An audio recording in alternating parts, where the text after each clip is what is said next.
Hello students, Namaste. How are you? You are welcomed on your English YouTube channel English by DR Sir. हम बात कर रहे थे present indefinite tense की। Present indefinite tense में हमने बात की थी, जो फर्स्ट क्लास थी उसमें हमने बात की थी प्रेजेंट इंडेफिनिट टेंस की स्ट्रक्चर के बारे में, संरचना के बारे में। हमने स्ट्रक्चर में बात की थी, एक तो affirmative sentence,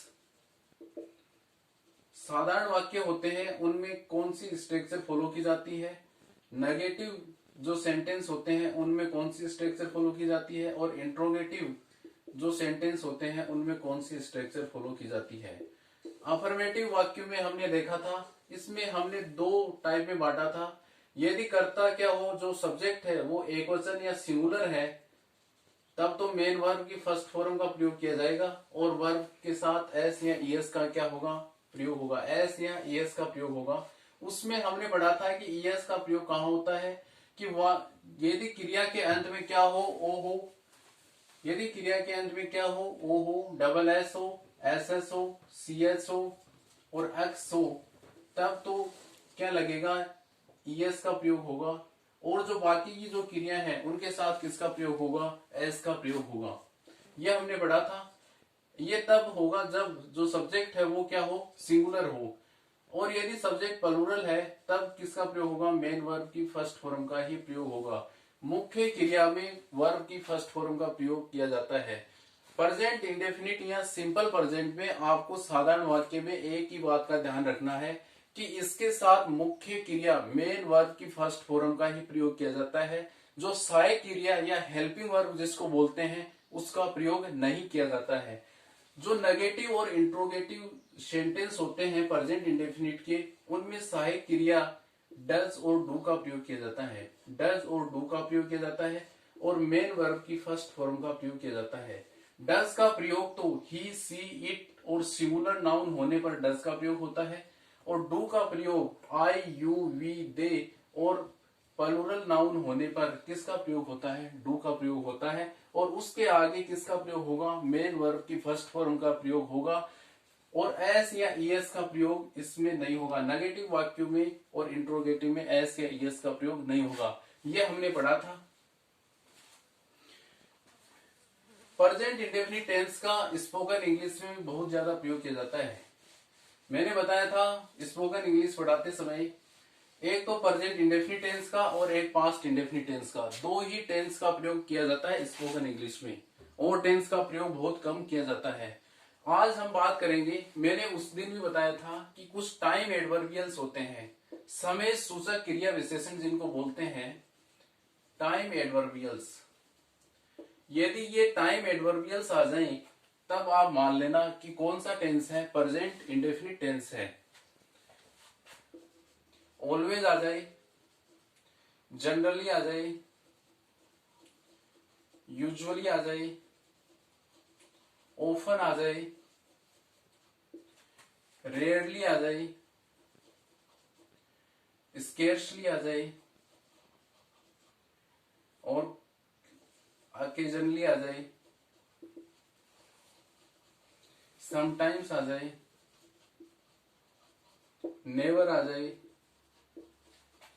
every plus day, every month, every year,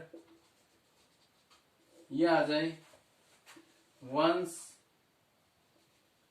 once a day, once a day, once a week, once a month आ जाए, twice a day, twice a day, twice a week, month, year आ जाए, तब कौन सा tense होगा, present indefinite होगा।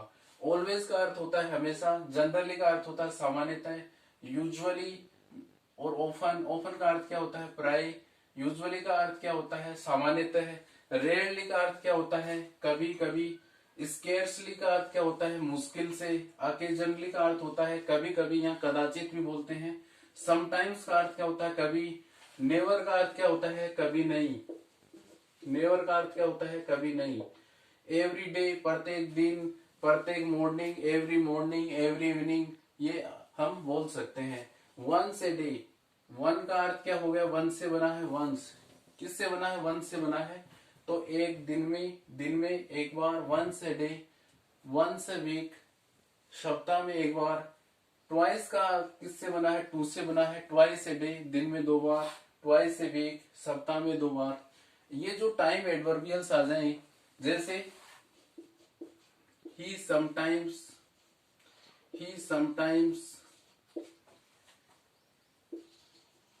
Meets मी, वह मुझसे कभी मिलता है।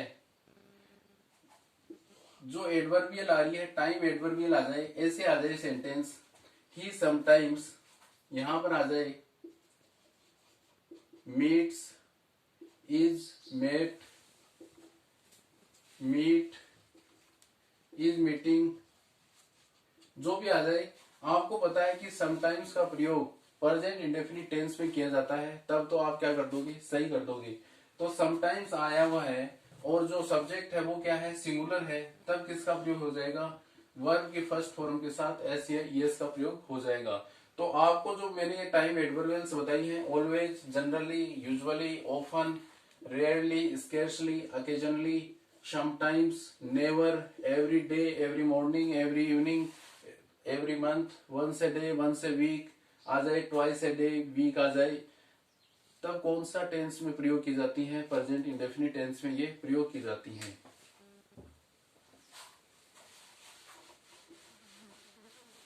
प्रेजेंट इंडेफिनिट टेंस है, इसका डे टू डे लाइफ में बहुत ज्यादा यूज होता है।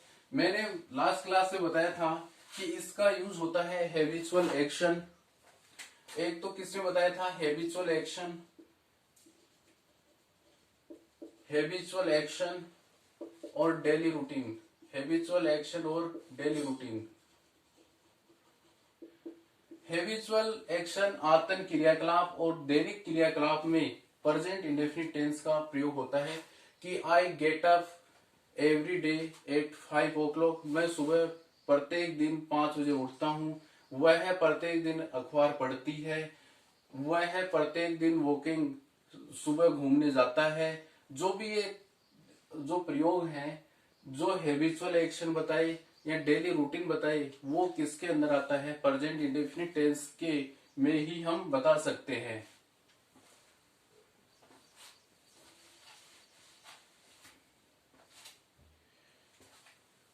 यूनिवर्सल ट्रूथ, आज हम पढ़ेंगे यूनिवर्सल ट्रूथ।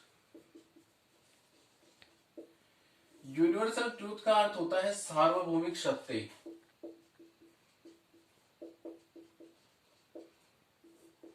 यूनिवर्सल ट्रूथ का अर्थ क्या होता है? सार्वभौमिक सत्य होता है। साइंटिफिक फैक्ट्स, साइंटिफिक फैक्ट्स, वैज्ञानिक तथ्य। साइंटिफिक फैक्ट्स का अर्थ क्या होता है? वैज्ञानिक तथ्य। जनरल ट्रूथ, जो सामान्य सत्य होता है। तो यूनिवर्सल ट्रूथ, सार्वभौमिक सत्य वो होता है कि जो भूतकाल से चलता आ रहा है, पास्ट टाइम से चलता आ रहा है और प्रेजेंट में चल रहा है और फ्यूचर में भी वैसे चलेगा, जिसको हम चेंज नहीं कर सकते, उसको क्या बोलते हैं? यूनिवर्सल ट्रूथ बोलते हैं। फॉर एग्जाम्पल लेते हैं इसके अंदर, the sun rises in the east, सूर्य पूर्व दिशा में उगता है। सूर्य पूर्व दिशा में उगता है। पृथ्वी सूर्य के चक्कर लगाती है। जो भी ये वाक्य है, ये किसके अंदर आते हैं? सार्वभौमिक सत्य या यूनिवर्सल ट्रूथ में आते हैं। इनमें प्रेजेंट इंडेफिनिट टेंस का प्रयोग होता है। किसका प्रयोग होगा? प्रेजेंट इंडेफिनिट टेंस का प्रयोग होता है। साइंटिफिक फैक्ट्स वो होते हैं, वैज्ञानिक तथ्य वो होते हैं जिनको हम चेंज नहीं कर सकते। जैसे कि पानी 0 डिग्री सेंटीग्रेड पर जमता है। Water freezes at 0 degree centigrade. पानी 0 डिग्री सेंटीग्रेड पर जमता है। पानी 100 डिग्री सेंटीग्रेड पर उबलता है। इनको, ये क्या है? साइंटिफिक प्रूव है। तथ्य जो साइंटिफिक प्रूव होते हैं उनको क्या बोलते हैं? वैज्ञानिक तथ्य बोलते हैं। इनको हम चेंज नहीं कर सकते कि 0 डिग्री पर जमता है तो जमेगा, उसको हम क्या नहीं कर सकते, चेंज नहीं कर सकते हैं। और 100 डिग्री पर पानी उबलता है तो उबलता है, ठीक है। जैसे जनरल ट्रूथ में आ जाता है 2 and 2 makes 4, 4 और 4 नहीं, 2 और 2 कितने होते हैं, 4 होते हैं। तो इसको थोड़ी आप चेंज कर सकते, 2 2 कितने होंगे, 4 होंगे। तो आपको ध्यान में रखना है यूनिवर्सल ट्रूथ, साइंटिफिक फैक्ट्स और जनरल ट्रूथ में कौन से टेंस का प्रयोग होता है, प्रेजेंट इंडेफिनिट टेंस का प्रयोग होता है। अब बात करेंगे न्यूज़पेपर हेडलाइंस। न्यूज़पेपर, आप अखबार देखते हो, न्यूज़पेपर पढ़ते हो, तो आप देखना कि जो हेडलाइंस होती है न्यूज़पेपर की वो प्रेजेंट इंडेफिनिट टेंस में ही होती हैं। Newspaper headlines, newspaper headlines, newspaper headlines होती हैं। जो भी न्यूज़पेपर हेडलाइंस, जो समाचार के जो शीर्षक बोलते हैं हेडलाइंस को, वो किसके अंदर होते हैं, प्रेजेंट इंडेफिनिट टेंस के अंदर ही होते हैं। फॉर एग्जाम्पल लेते हैं, the chief minister resigns, the chief minister resigns कि मुख्यमंत्री ने इस्तीफा दे दिया। जो भी क्या है न्यूज़पेपर हेडलाइंस हैं, उनमें किसका प्रयोग होता है, प्रेजेंट इंडेफिनिट टेंस का ही प्रयोग होता है। रिजाइन का अर्थ क्या होता है, इस्तीफा देना, त्यागपत्र देना होता है। लाइव कमेंट्री, आप कमेंट्री सुनते हो, रेडियो पर सुनते हो या टीवी पर देखते हो, जो लाइव कमेंट्री होती है उसमें किसका प्रयोग होता है, प्रेजेंट इंडेफिनिट टेंस का ही प्रयोग होता है। फॉर एग्जाम्पल कोई भी सेंटेंस ले लो, Kohli catches the ball, catches the ball and throws it on the stumps. जो लाइव कमेंट्री होती है इसमें किसका प्रयोग होता है, प्रेजेंट इंडेफिनिट टेंस का ही प्रयोग होता है। कि कोहली ने बॉल को पकड़ा और उसको स्टंप के ऊपर फेंका। Kohli catches the ball, catch है, कैच से क्या बन गया, कैचेज बन गया। आपको ऐसे ध्यान में रखना है, कैच क्या है, सीएच है। इस जो क्रिया है उसके अंत में किसका प्रयोग है, सीएच है, और उधर जो सब्जेक्ट है वो क्या है, सिंगुलर है। तब इसके एस में लग के क्या लग गया, ईएस का प्रयोग हो गया, ठीक है। ऐसे आप ध्यान में रखोगे तब तो क्या होगा, सेंटेंस सही होगा। तो लाइव कमेंट्री में किसका प्रयोग किया जाता है, प्रेजेंट इंडेफिनिट टेंस का प्रयोग किया जाता है।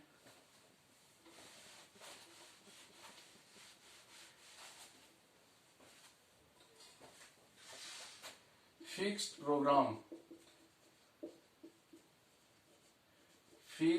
Programmes and time schedule.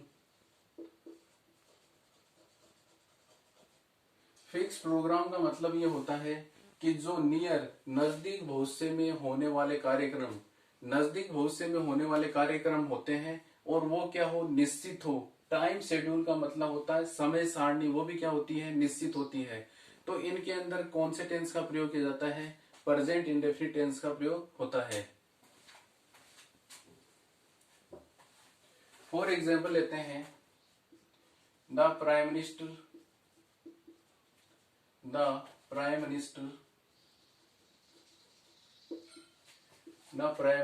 arrives in Jaipur tomorrow।